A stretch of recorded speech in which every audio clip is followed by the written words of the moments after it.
Olá, tudo bem? Seja bem-vindo a mais um vídeo do canal Por Dentro da Primeira Guerra Mundial. Hoje falarei sobre os lança-chamas.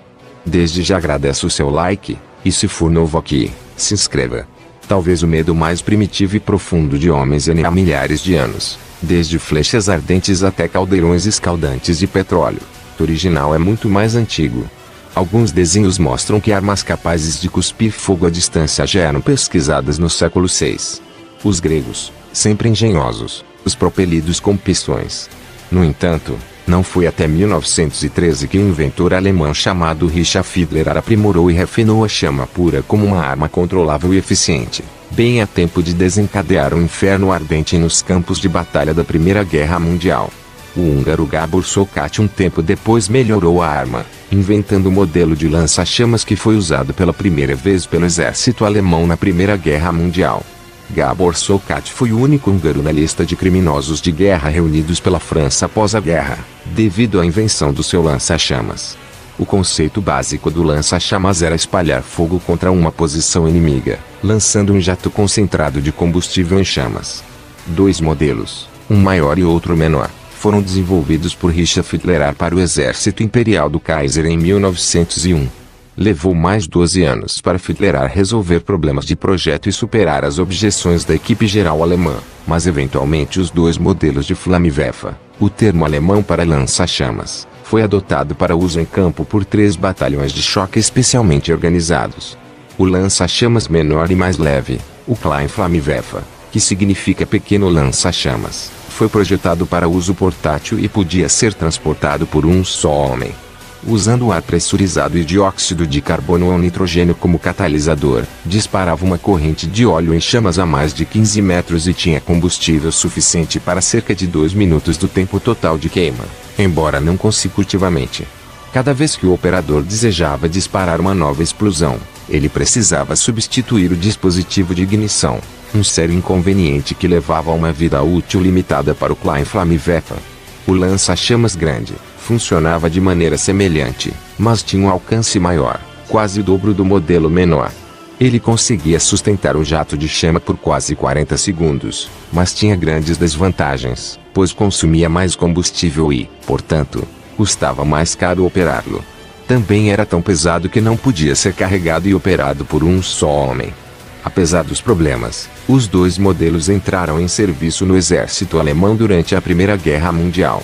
O efeito da nova arma foi impressionante na reação que provocou quando usada pela primeira vez contra as tropas francesas em outubro de 1914, causando pânico nas fileiras francesas que fugiram do fogo e tornando os infelizes que não conseguiram fugir em tochas humanas, em uma morte extremamente cruel. Nesse primeiro uso, os alemães conseguiram avançar 700 metros dentro das trincheiras francesas. Em pavor, os soldados preferiam sair da proteção das trincheiras e serem mortos pelos tiros na terra de ninguém do que ficar dentro delas em um ataque de lança-chamas.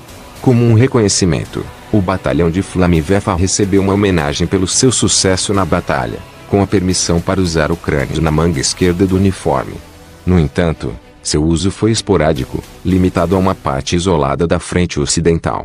Logo o choque inicial e o mistério dessa nova arma maravilhosa passaram, e o lança-chamas, que claramente cruzará uma nova fronteira moral, foi rapidamente adotado pelos exércitos aliados. Os Estados Unidos nunca adotaram um lança-chamas próprio durante o conflito, mesmo não sendo uma arma particularmente complicada ou difícil de fabricar. A praticidade mortal é inegável, especialmente a curta distância. Os lança-chamas poderiam ser usados também para rebater um jato de fogo em paredes ou através de janelas e portas de edifícios e fortificações, e, portanto, poderiam ser usados contra um inimigo mesmo quando ele não estivesse na linha de visão direta.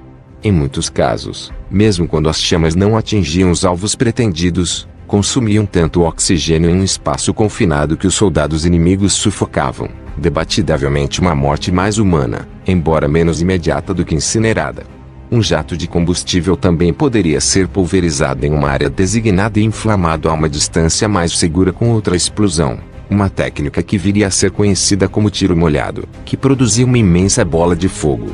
Após seu sucesso inicial, O Flammewerfer foi usado em um ataque surpresa contra soldados britânicos entrincheirados na cratera Rude, uma área de prolongado impasse durante a campanha Ypres, na região de Flandres, na Bélgica. Saindo de suas posições logo após as 3 da manhã de 30 de julho de 1915, os soldados alemães Stoßtruppen, uma tropa de choque, fez uso efetivo do lança-chama, cortando uma silhueta misteriosa no escuro com tanques de gasolina portáteis amarrados nas costas e bicos acesos presos a cada cilindro. O ataque repentino com a nova arma bizarra mostrou-se extremamente aterrorizante para os britânicos, e sua linha foi imediatamente recuada. Eventualmente, a linha de defesa inglesa estabilizou-se mais tarde naquela mesma noite, mas após 2 dias de combates pesados, os britânicos perderam 31 oficiais e 751 homens em seu primeiro encontro com o lança-chamas. Com o sucesso do ataque de Rude, o exército alemão adotou o lança-chamas de forma generalizada em todas as frentes de batalha. Os aparelhos foram usados em grupos de 6, cada aparelho operado por 2 homens. A intenção principal era afastar os defensores avançados no início de um ataque, seguidos por um ataque de infantaria. Mas a arma não era perigosa só para os inimigos. Os próprios operadores do aparelho tiveram uma existência muito perigosa em vários níveis. Além dos gritos inerentes ao manuseio do dispositivo primitivo, pois era inteiramente possível que os cilindros que carregavam o combustível explodissem sozinhos inesperadamente a qualquer momento, os operadores dos lança-chamas eram alvos preferenciais. O peso da bugiganga que carregavam diminuía a mobilidade, facilitando o trabalho dos snipers que os caçavam. Eram homens marcados. Os britânicos e franceses saturavam de tiros alguma área que estivesse sob ataque dos lança-chamas na esperança de explodir seus tanques de combustível, e os operadores não podiam esperar piedade se fossem presos pelo inimigo assustado e enfurecido, que barbarizavam os operadores que conseguiam capturar. Consequentemente, a expectativa de vida deles era extremamente curta. Os britânicos, intrigados com as possibilidades sugeridas pelos lança-chamas, desenvolveram seus próprios modelos. Em preparação para a ofensiva de Somme em 1916, eles construíram 4 modelos gigantescos pesando quase 2 toneladas cada, construídos diretamente em trincheiras voltadas para a frente, a 60 metros das linhas alemãs. Cada arma foi meticulosamente montada peça por peça, embora 2 das unidades tenham sido destruídas pelo fogo inimigo antes do início da ofensiva em 1º de julho. Os 2 restantes, cada um com um alcance de aproximadamente um pouco mais de 82 metros, foram utilizados como planejado. Altamente eficazes na limpeza de trincheiras em nível local, elas tiveram pouco ou nenhum outro benefício e, consequentemente, foram abandonados. A mobilidade provaria ser um fator decisivo na determinação do serviço futuro do lança-chamas. Os franceses desenvolveram uma unidade portátil individual chamada Schild, de design superior ao modelo alemão, que foi usada em ataques a trincheiras durante 1917 e 1918. Ao todo, os alemães lançaram cerca de 650 ataques de lança-chamas durante a Primeira Guerra Mundial. Não há números disponíveis para franceses e britânicos. Com sua mobilidade aumentada, a letalidade do lança-chamas no campo de batalha tornou-se ainda mais assustadora.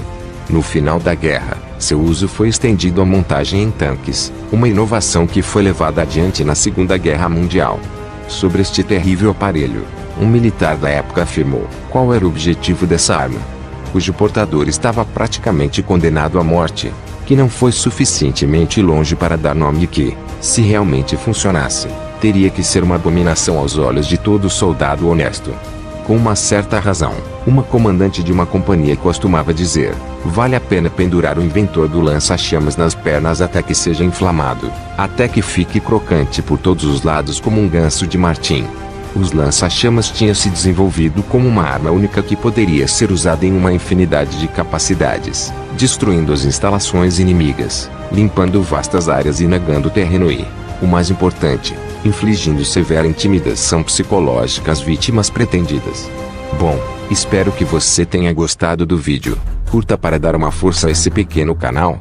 Fique com Deus e até a próxima.